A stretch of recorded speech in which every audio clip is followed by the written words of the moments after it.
अगर आज world war 3 शुरू हो जाए और इंडिया और पाकिस्तान भी उसमें खिंच जाए, यहाँ एक शांत सिंपल वॉक थ्रू है कि क्या हो सकता है और क्या इसे रोक सकता है। सबसे पहले स्टेक। दोनों न्यूक्लियर आर्म्ड नेबर्स हैं जिनकी लंबी हिस्ट्री और डेंस पॉपुलेशन है। कोई भी क्लैश तुरंत ग्लोबल अटेंशन अट्रैक्ट करेगा। ये कैसे शुरू हो सकता है?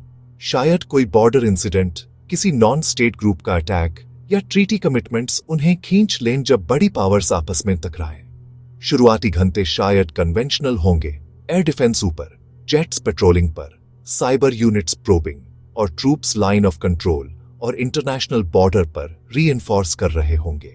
एयर और missile exchanges military targets, runway, radar, logistics hub पर फोकस कर सकते हैं, जबकि दोनों साइड्स शुरुआत में सिविलियन सेंटर्स से बचने की कोशिश करेंगे।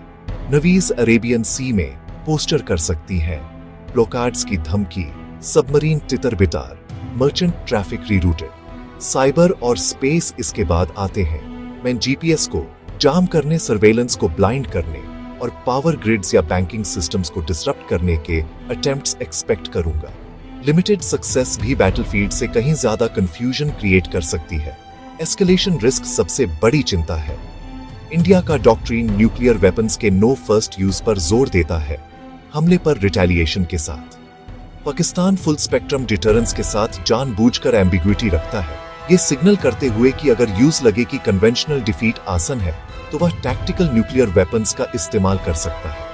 वह गैप एनएफयू वर्सेस एम्बिग्विटी ही है जहां मिसकैलकुलेशन रहता है। एक लिमिटेड वॉर सिनारियो में दोनों क्विक लोकलाइज्ड ऑपरेशंस ट्राई कर सकते हैं, आर्टिलरी और प्रिसिजन स्ट्राइक्स द्वारा सपोर्टेड, फिर सीज फायर एक्सेप्ट करने के लिए दौड़ सकते हैं। Problem, fog of war, damaged communications और पॉलिटिकल प्रेशर लिमिटेड एक्शंस को एक्सपैंडिंग स्पाइरल्स में बदल सकते हैं। ह्यूमैनिटेरियन इम्पैक्ट तुरंत होगा। क्रॉस बॉर्डर शेलिंग कुछ ही दिनों में हजारों लोगों को डिस्प्लेस कर सकती है। बड़े शहरों को ब्लैकआउट्स, वाटर स्ट्रेस और मैस कैजुअलिटी इवेंट से हॉस्पिटल ओवरलोड का सामना करना पड़ेगा।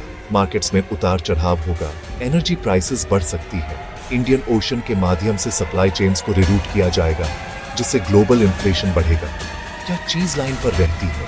हॉटलाइंस और डीकॉन्फ्लिक्शन चैनल्स पहले से मौजूद हैं। एक बार मिसाइल्स उड़ने लगें तो दोनों साइड्स और बाहरी पावर्स के पास संयम की मांग करने के लिए शक्तिशाली इंसेंटिव्स होते हैं।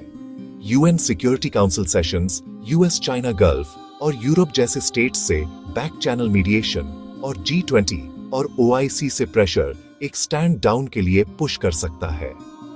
सबसे बुरा केस न्यूक्लियर यूज है। एक सिंगल लो यील्ड डेटोनेशन भी